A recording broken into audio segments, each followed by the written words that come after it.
하나님 말씀이 이제 빌립보서 2번 남았는데요, 오늘 하고 나면 한 번 남겠죠. 4장 말씀 우리 함께 읽도록 하겠습니다. 4장 4절에서 7절까지, 아닙니다, 9절까지 읽겠습니다. 저와 한 목소리로 하나님의 말씀을 읽어보시죠. 시작. 주 안에서 항상 기뻐하라. 내가 다시 말하노니 기뻐하라. 너희 관용을 모든 사람에게 알게 하라.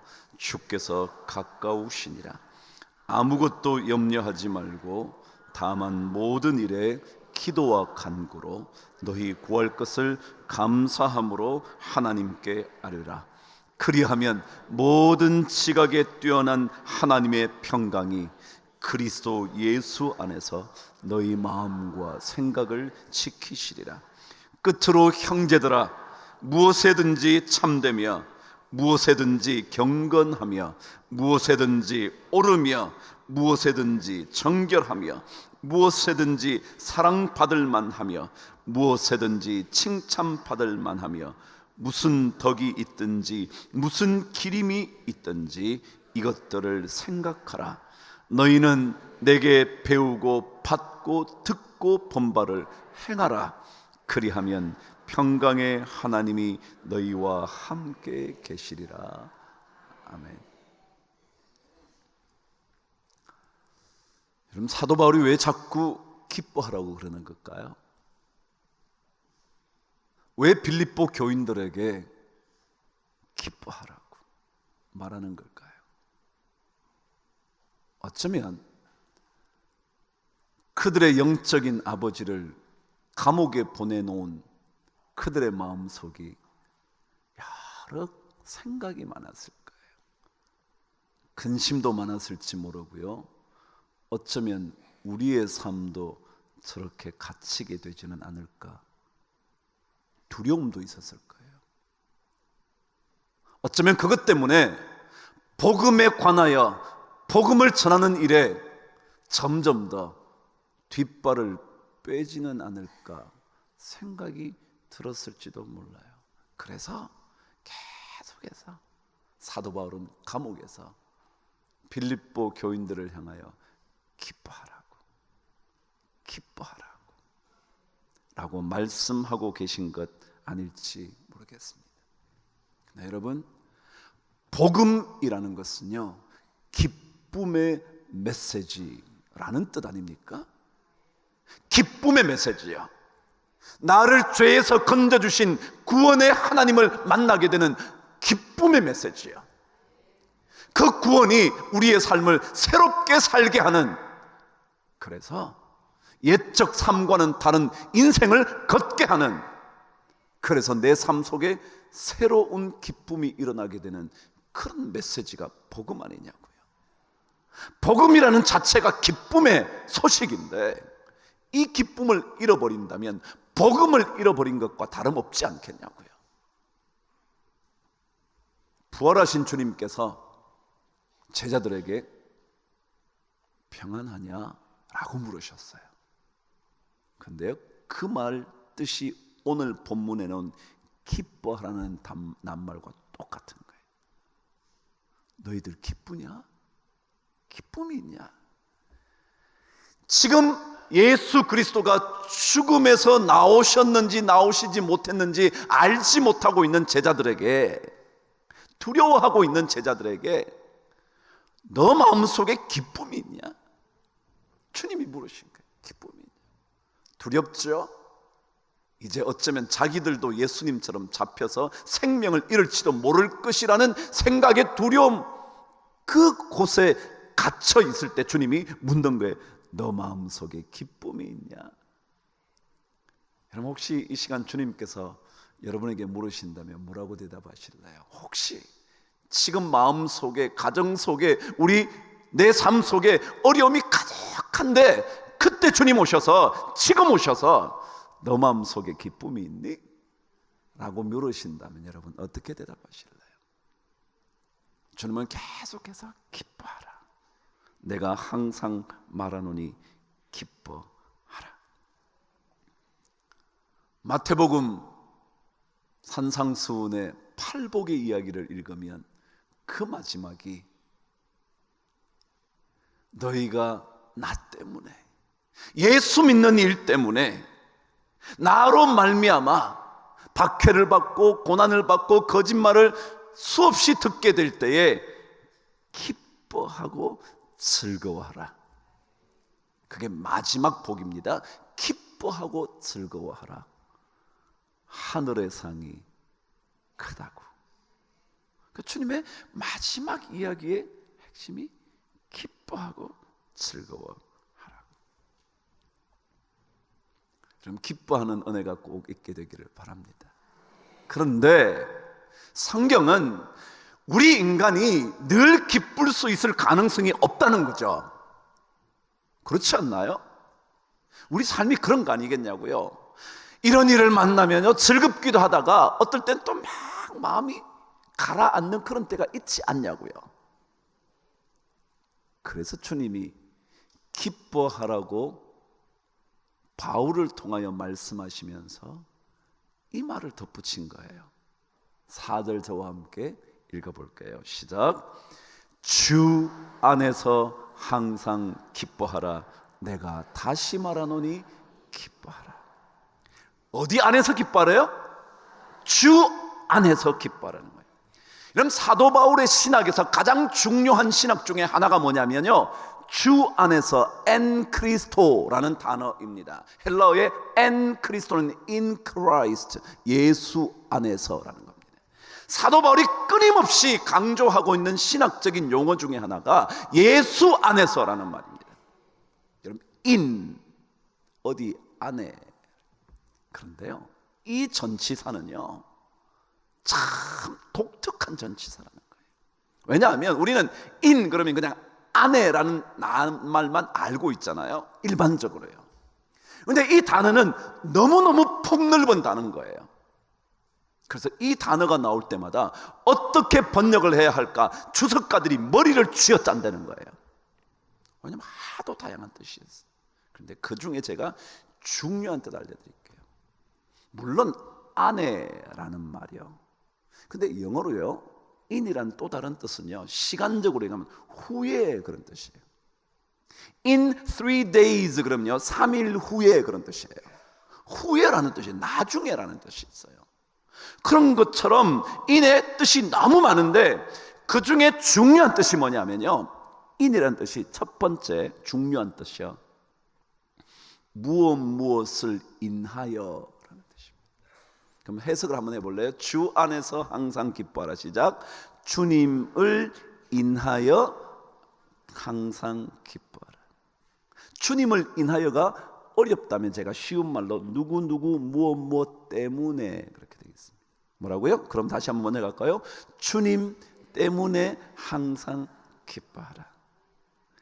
그럼 상황 때문에 슬퍼할 때요 우리는 뭐라고요? 주님 때문에 기뻐하는 거예요. 주님 때문에. 그 첫 번째 뜻이에요. 기억하세요. In Christ, 주 안에서. 그럼 그 뜻이 뭐냐면요, 주님 때문에. 두 번째 뜻이 뭐냐면 무엇의 힘으로 라는 뜻이에요. 뭐라고요? 무엇의 힘으로. 그럼 읽으실까요? 다시. 주의 힘으로 항상 기뻐하라. 우리는 힘이 없는데요, 우리는 이런 일을 만나면 견딜 수 없는데요, 누구의 힘으로요? 주님께서 주시는 힘으로 기뻐하는 거예요. 그래서 우리는 주님 붙잡아야 되는 거예요. 주님이 우리의 능력이 되시고 주님이 우리의 구원자가 되시기 때문에 그분을 붙잡아야 그분의 힘을 받을 수가 있는 거예요. 그 힘을 받으니까 이 상황에서 또다시 기쁨을 회복하게 되는 거예요. 안 그러면 안 돼. 안 그러면 불가능한 거예요. 이 일 저 일 생각하면요 진짜 끝이 없는 거예요. 이런 동료가 있었나요? 이 일 저 일을 생각하니, 그 다음 뭔데요? 눈물이 하늘을 시간이 없네. 그래요. 이 일 저 일 생각하면요 눈물이 메마를 날이 없는 거예요. 그런데 주님 주시는 힘으로, 주가 주시는 힘으로, 그래서 우리가 기뻐할 수 있게 되는 거죠. 사도 바울은 이 예수 그리스도 안에서라는 말을 쓸 때는 그리스도인들이 살아가야 하는 모든 것을 전제하고 있다는 거예요. 주 안에서라는 말은 우리 그리스도인들이 살아갈 때 언제나 염두에 둬야 하는 게 뭐예요? 주 안에서, 주님 때문에, 주의 힘으로, 주를 인하여 그렇게 사는 거라는 거예요. 이건 제가 못 참는데요, 참는 이유는요 누구 때문에? 주님 때문에 참는 거예요. 제가 이렇게 웃는 것은요 주님 때문에 웃는 거예요. 안 그랬으면 못 웃어요. 저 어제 이사했거든요. 너무 힘들더라고요. 우리 부목사님들 보더니 목사님 빨리 가서 쉬세요, 빨리 가서 쉬세요. 병 날 것 같다는 거예요. 진짜 그렇더라고요. 그런데요 주님 때문에 제가 오늘 이렇게 밝은 얼굴로 나왔어요. 제가 기도했잖아요. 기도한다고 그랬잖아요. 하나님 진짜 여기 나온 것만 해도 너무 감사합니다. 제가 말씀 전하는 거 둘째 치고요 나온 것만 해도 감사해요. 진짜 그렇다. 여러분 주무셔도 돼. 나오신 것만 해도 다행이야. 그냥 주무세요. 푹 주무세요. 이건 나오신 것만 해도 다행이야. 이야, 이건 진짜 놀라운.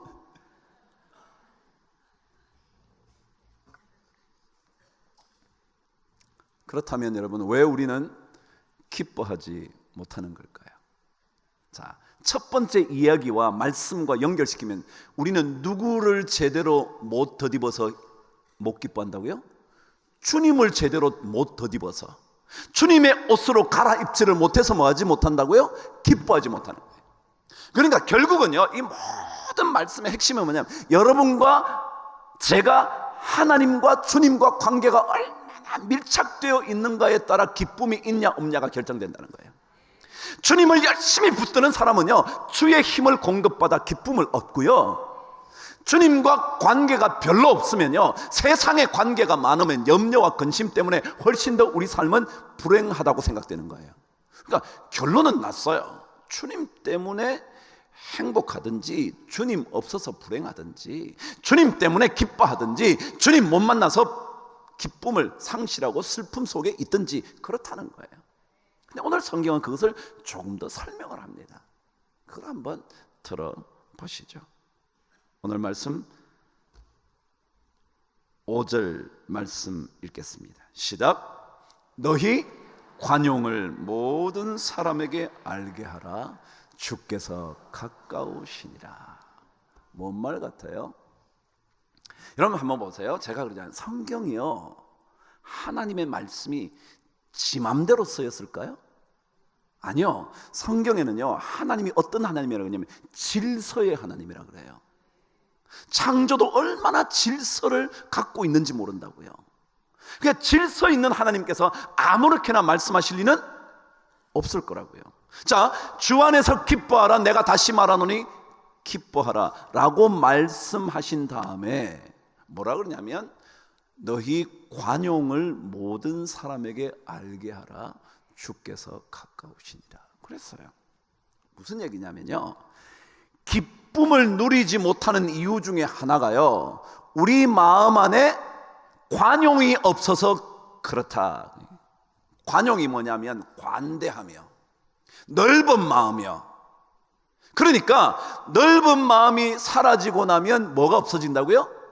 기쁨이 없어진다. 그렇잖아요. 쫌생이들은요 쫌팽이들은요 작은 말 한마디에도 뭐요? 기분 나빠지잖아요.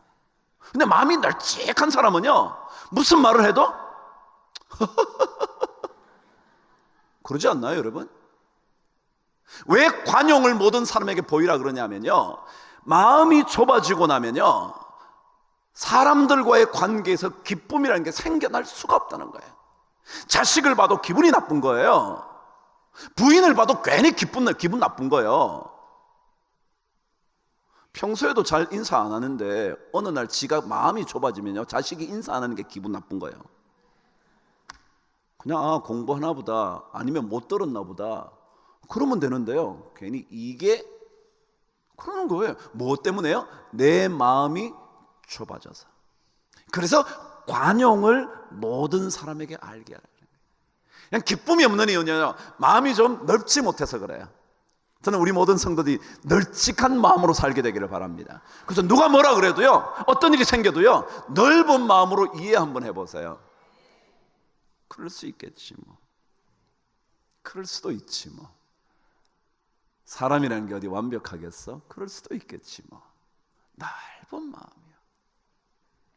그런데 이 관용이라는 낱말이요, 무슨 뜻이냐면 온유함이라는 뜻이에요. 관용이라는 낱말보다 온유함이라는 단어가 훨씬 더 정확할지 몰라요. 그러니까 우리가 어떻다고요? 마음이 못돼서 그래. 못된 사람은요, 마음이 부드럽지 않잖아요. 딱딱하잖아요. 그러니까 계속 자기가 상처받는 거예요. 마음이 부드러운 사람은요, 상처가 안 되는데. 제가 옛날에도 했잖아요. 이 온유 얘기할 때는, 여러분 공을 받아보신 적 있나요? 여자들은 잘 모르실 거예요. 저는 여자들이 불쌍해요. 남자들은 이제 어릴 때 야구를 많이 했어요. 야구 뭐 이렇게 해요. 그럼 야구를 할 때는요, 공을 어떻게 받느냐면, 공이 쫙 날아오잖아요. 그러면요, 글러브를 이렇게 돼서 받는 게 아니고요, 이렇게 받아요. 이렇게 날아오면요, 이렇게 받아요. 왜냐하면 품으면 손이 안 아파. 근데 이걸 딱 잡으면요, 더군다나 이현우 목사님이 야구 좀 했는데요, 만일 이현우 목사님 저에게 공을 3개 던지는, 제가 딱 이렇게 받으면요, 이게 아마 어쩌면 뼈가 으스러질지도 몰라. 근데 이렇게 받으면 안 아파. 참 이상하죠? 뭐가 이상해? 하나도 안 이상하지. 그래요. 여러분 뭐냐면요, 온유함이라는 것은요, 부드러움이거든요. 부드러운 것으로 받으면 상처가 안 돼. 근데 딱딱하면요, 딱 맞으면 너무 아파. 너무 아파. 그럼 성경은요, 기쁨이 없는 이유는요, 우리 안에 온유함이 없어서 그래요. 왜 자꾸 싸워요? 온유함이 없어서요. 싸우는 사람에게 기쁨이 있나요? 싸우면서 막 기뻐가지고 막 어쩔 줄 모르는 사람이 있나요? 싸우는 게 난 너무 좋아, 그런 사람이 있나요? 아니요. 싸움 때문에 상처가 깊어지고요, 그것 때문에 삶의 의욕을 잃고요, 그것이 나의 삶을 끊어버리게 할지도 모를 만큼 심각해지기도 하고요, 그런 거 아니에요. 그래서 이 관용이라는 것은요, 첫 번째는 넓은 마음이에요. 관용이라는 뜻이 있어요. 그런데 또 다른 뜻은 부드러운 마음이에요. 온유한 마음이에요. 그래서 예수 믿는 사람들은 더 온유해지는 거예요. 더 온유해지는 거라고요. 막 말을 날카롭게 하고 이런 사람 안 돼요. 그럼 지난번 이 사건 보셨잖아요. 그 사람들이 얼마나 날카로운 말을 하는 거예요. 그런 말하고 살면 안 돼요. 그거는 뭐가 없다는 거예요? 기쁨이 없다는 기쁨. 그런 사람이 기쁨이 없어. 기쁨이 있어야 되지 않나요? 좀 못 살아도요, 마음에 기쁨이 있으면 되지. 잘 살아도요, 마음속에 기쁨이 사라지면 그거 뭐하러 살아요, 그거. 그러니까 남들에게 권력을 가지고 상처를 주고요, 돈을 가지고 상처를 주고요, 자기 지식을 가지고 더 남을 공격하고 그러잖아요. 마음이 온유하고 주님께 자기 자신을 뭐라고 해요? 나는 마음이 온유하고, 주님 그래요. 나는 마음이 온유하고 겸손하니 나의 멍에를 메라고. 작은 일에도 상처를 입는다면 넓은 마음이 아니거나 아니면 온유한 마음이 아니라는 것, 혹시 주님 앞에 기도해 보시면 안 될까요? 그런 거예요. 하나님, 저에게 온유한 마음을 주옵소서. 부인에게 큰 소리 치는 남자야, 온유함이 없어 그래. 온유함이 있으면요, 뭘 큰 소리 칠 게 있어요. 그냥 당신 좋을 대로 해, 그러면 되죠. 뭐 그런다고 뭐 얼마나 잘못하겠어요. 제가 한다고 얼마나 잘하겠어요, 여러분. 그저 그런 거죠. 주의 마음을 가지면 자신이 온유해집니다. 주의 마음을 가지면 마음이 넓어집니다. 찬송 오늘 마지막에 제가 한번 부를까 생각했던 찬송이요, 이 찬송이에요. 그냥 너근 심 걱정 마. 그 다음에 뭔데요? 주 너를 지키리. 여러분, 주님이 지킬 건데, 주님이 보호해 주실 건데, 주님이 도와주실 건데 뭘 그렇게 그럴 거 있냐고요. 뭐 일이 좀 일그러져도요, 주님 도와주실 건데, 주님 지켜주셔서 돌보아 주실 건데 뭘 그렇게 제가 마음속에 그렇게 막 악하게 그럴 거 뭐 있냐고요. 뭐 그럴 거 있냐고요. 오늘 그런 은혜가 여러분에게 있게 되기를 바랍니다. 그런데요, 오늘 5절 말씀은 이렇게 말하죠. 너희 관용을 모든 사람에게 알게 하라. 그러고 난 다음에 주께서 가까우시니라. 여러분, 이게 무슨 말이죠? 주께서 가까우시다는 게 말이 뭐예요? 여러분과 제가 곧 마지막을 경험할지도 모른다, 그런 거예요. 예수 믿는 사람은요 늘 이런 마음이에요. 내가 지금 살아도요 언제 마지막이 올지 모른다, 이걸 생각하고 사는 거예요.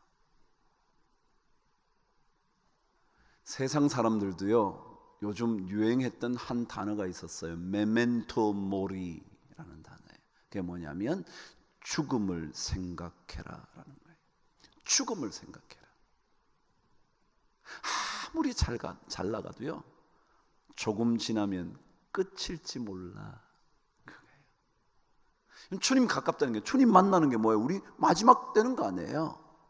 우리 마지막이 언제 올지 모르거든요. 어쩌면 금방 올지 모르거든요. 그러니까 조금 넉넉하게 살다 가세요. 조금 넉넉하게 살다가, 여러분과 제가 얼마나 살다가 갈지 모르지만 조금 마음 넓히고 살다가 가시라고요. 주님 오실 날이 가깝다고요. 제가 며칠 전에 화요일 날이죠, 벌써. 오늘 금요일이니까 삼척에 가서 말씀을 전했잖아요. 갔더니 우리 교인이었던 가정이 저를 찾아온 거예요. 목사님 오는 줄 알고. 어떻게 알았는지 몰라. 그래서 내가 안 밝히고 자꾸 다니는데도 알아. 그런데요, 와서 너무너무 목사님 보고 싶었다 그러면서. 근데 그 교회 목사님도 그쪽 지역에 관련돼 있어 오셨더라고요. 그래서 저에게 목사님 이렇게 잘 훈련시켜 주시고 보내주셔서 진짜 감사합니다 그러더라고요. 제가 그 목사님보다 나이가 좀 많았던 모양이에요. 그러니까 저에게 그러더라고요. 근데 그 친구가 돌아오는 길에 저에게 좋은 선물과 편지를 보냈어요. 편지를 보냈는데 5장 정도를 썼더라고요. 저는 아직도 편지에 대한 트라우마가 있어서 편지를 받으면 읽기 전에 가슴이 두근두근 합니다. 여러분 모르실 거예요. 혹시라도 뭐라고 적었을까 싶어서. 이건 빈말 같아요. 여러분은 잘 몰라요. 당신은 모르실 거예요. 진짜 그런 거예요. 이걸 읽어야 되나? 물론 당연히 저에게 그렇게 반갑게 맞았으니까 좋은 내용이라 생각은 들지만 편지를 받으면 또 그런 마음이 드는 거예요.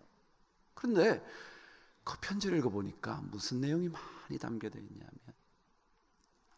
돌아가신 아버지 얘기가 있는 거예요. 돌아가신 아버지.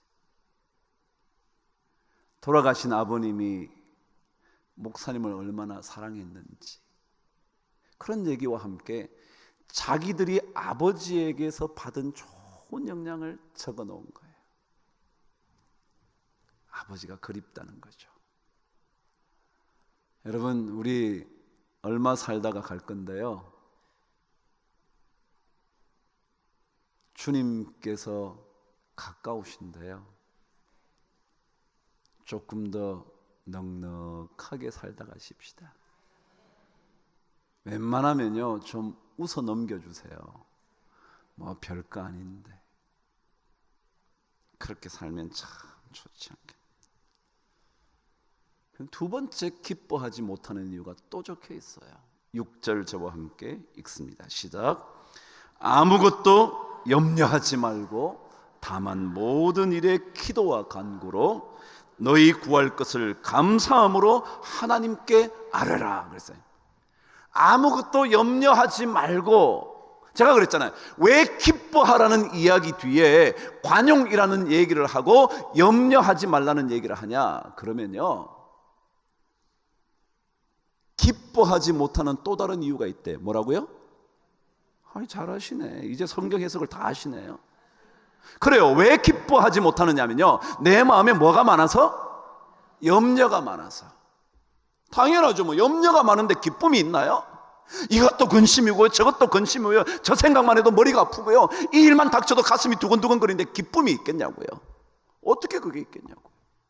그러니까 이 염려는 우리에게 기쁨을 빼앗아 가는 거거든요. 그래서 사도 바울을 통하여 기쁨을 얻기 위하여 뭘 없애라고요? 염려를 없애요.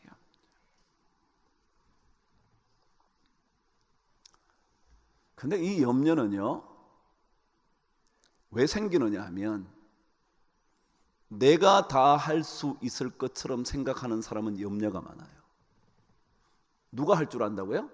자기가 다 할 수 있을 것이라고 생각하는 사람일수록 뭐가 많다고요? 염려가 많아. 내 자식도 내가 다 어떻게 할 수 있을 거라고 생각하는 사람은 뭐가 많아요? 염려가 많아. 내 남편도 내가 다 조정할 수 있다고 생각하는 사람은 뭐가 많아? 염려가 많아.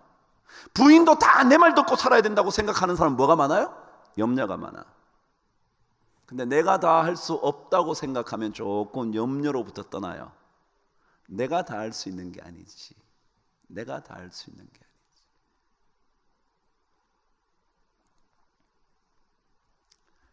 여러분과 제가 다 할 수 있나요? 다 할 수 있나요? 어떻게 그러겠어요, 여러분? 사업을 여러분이 다 할 수 있나요?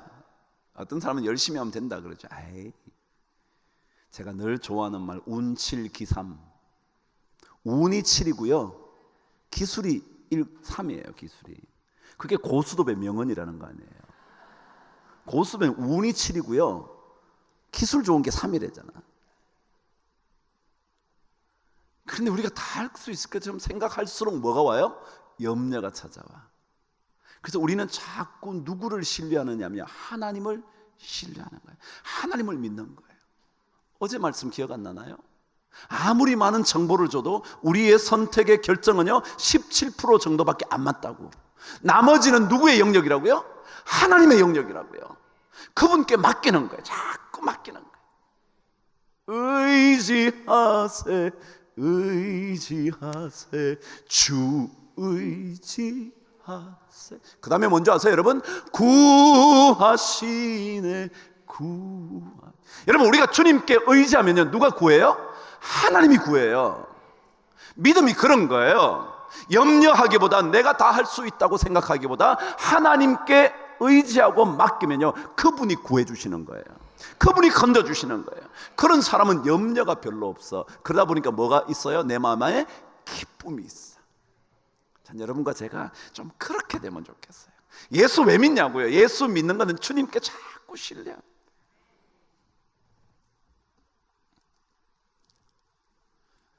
더더욱이 이 염려는, 여러분이 옛날에 누가복음 제가 설교할 때 말씀드렸지만요, 염려라는 것은 마음이 나누어지는 거예요.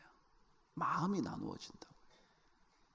그러니까 세상의 마음, 주님께 대한 마음, 이게 자꾸 나누어지는 거예요. 한 마음이 되어야 되는데 세상 일도 다 주님께로 가져오고요, 가정 일도 다 주님께 가져오고요, 사업도 다 주님께 가져와야 되는데 사업은 사업대로 하고요, 관계는 관계대로 하고요, 그리고 예수 믿고 그러고 사니까 이게 마음이 나누어져서 염려가 많은 거예요.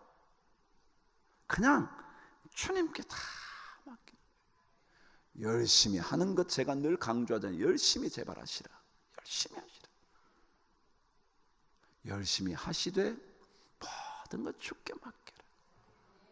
그러면 됩니다. 제가 처음부터 결론을 말씀드렸잖아요. 결국 이거는요, 기쁨의 문제는 나와 누구와의 문제라고요? 주님과의 문제지 세상살이가 어려워서가 아니고 일이 고통스러워서가 아니고 관계가 나빠져서가 아니고요, 내가 누구와 관계가 안 좋아서? 하나님과 관계가 안 좋아서 그런 거지, 그것 때문에 그런 거예요. 주님과 관계가 있으면요, 그것이 우리에게 기쁨을 빼앗아갈 수 없어요. 왜냐하면 주님께서 우리를 건져주시고 돌보아주시고 능력이 되어주시고, 주님 때문에 저는 그런 것들을 견딜 수 있는 힘을 얻게 되거든요. 그러니까 기쁨이 사라지지 않죠. 그럼 뭐 해야 돼요? 오늘 성경은 염려 대신 뭐 해래요? 기도와 간구로 너희 구할 것을 감사함으로 하나님께 아뢰라. 감사하는 거죠. 뭐 감사로 기도하는 게, 여러분, 그래서 우리가 이 새벽 기도하잖아요. 특별 밤 기도하잖아요. 왜? 기도하려고. 염려를 떠나보내기 위하여 우리는 뭘 하는 거예요? 기도하는 거예요. 기도가 뭐냐면 하나님 만나는 거잖아요. 여러분 얘기만 하는 건가요? 아니요. 그 얘기 가운데 누구를 만나는 거예요? 하나님을 만나는 거예요. 하나님을 만나고 나면 그러면 그 하나님이 내 삶을 다스리기 시작한다고요. 그 다스리니까 그분의 능력이 내 능력이 되는 거잖아요. 그때 염려가 사라지죠. 제가 그때 말씀드린 감사라는 단어는요, 기쁨의 총체적인 감정이라고 그랬잖아요. 기쁨의 감정을 전부 다 모으면 뭐냐면 그게 감사라고요. 유카리스티아, 제가 다 말씀드렸잖아요. 여러분 디모데전서 4장 4절 5절 할 때 제가 그랬잖아요. 모든 것을 뭘로 받으면? 감사함으로 받으면 버릴 것이 없나니? 그 기억나요? 그 감사가 모든 기쁨의 감정의 총체. 그러니까 여러분 감사가 있다는 기쁨이 있고 기쁨이 있다는 감사가 있다는 거예요. 우리 그 감사함으로 주님께 자꾸 기도하는 기도. 제가 시 한 편 읽어드리고 말씀을 마쳐야겠네요. 김소엽이라는 좋은 시인이고 또한 크리스찬인 사람이 이런 시를 썼어요. 한번 들어보시죠. 이른 봄의 서정. 여름인데 봄 얘기해서 좀 이상하지만 시가요 이런 시예요.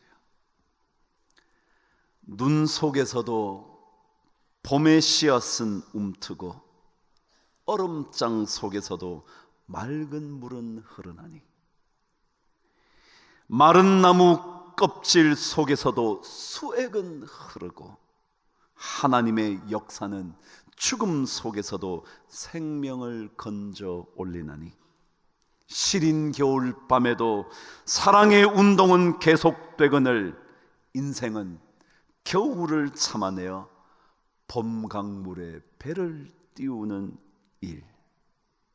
갈 길은 멀고 해는 서산마루에 걸렸어도 겨울이 지나면 봄은 오게 되어 있나니, 서러워 마라 봄은 겨울을 인내한 자의 그 시연을. 참 멋지지 않나요? 얼음장 속에서요 맑은 물이 흐르고 있대. 우리 인생은 그렇게 어려운 겨울 같은 인생을 지나갈 때도요 기억하셔야 되는 거예요. 맑은 물이 그 속에 흐르고 있대요. 마른 껍질 속에서도 수액이 흐른대요. 하나님의 역사가 일어나면 죽음 가운데서도 생명을 불러 일으킨대요. 인생이란 겨울을 참아내어 봄의 강물에 다시 배를 띄우는 일이래. 여러분, 하나님은 우리에게 능력으로 역사합니다. 그 하나님을 붙잡으면 내 마음 안에 염려가 사라지기 시작합니다. 염려가 사라지면 내 마음이 자꾸 넓어집니다. 그러면 사람을 만날 때에도 기쁨이 자꾸 일어납니다. 웬만한 일을 만나도 그것 때문에 근심하지 않습니다. 하나님이 돌보아 주시는 분이기 때문입니다. 의지하고 의지하면 구하시고 구하시는 하나님의 능력을 체험하게 되는 겁니다. 그래서 우리는 감사함으로 주님 앞에 자꾸 기도하다 보면 그 기도가 우리에게 어느새 능력이 되어서 우리를 다시 살려주시게 될 줄 저는 믿습니다. 이 아침 여러분, 우리 기도하기 위해서 오지 않았나요? 하나님의 말씀 붙잡고 기도하는 거 아닌가요? 내 기도의 제목뿐만 아니라 말씀의 기도 제목을 가지고 한번 기도하는 거 아닌가요? 기도하세요. 기도와 간구로 너희 구할 것을 감사함으로 하나님께 아뢰면 그분께서 모든 지각 어떤 것들보다 더 뛰어난 하나님의 평강이 그리스도 예수 안에서 너희 마음과 생각을 지키시리라. 그 은혜를 우리 꼭 받게 되기를 바랍니다.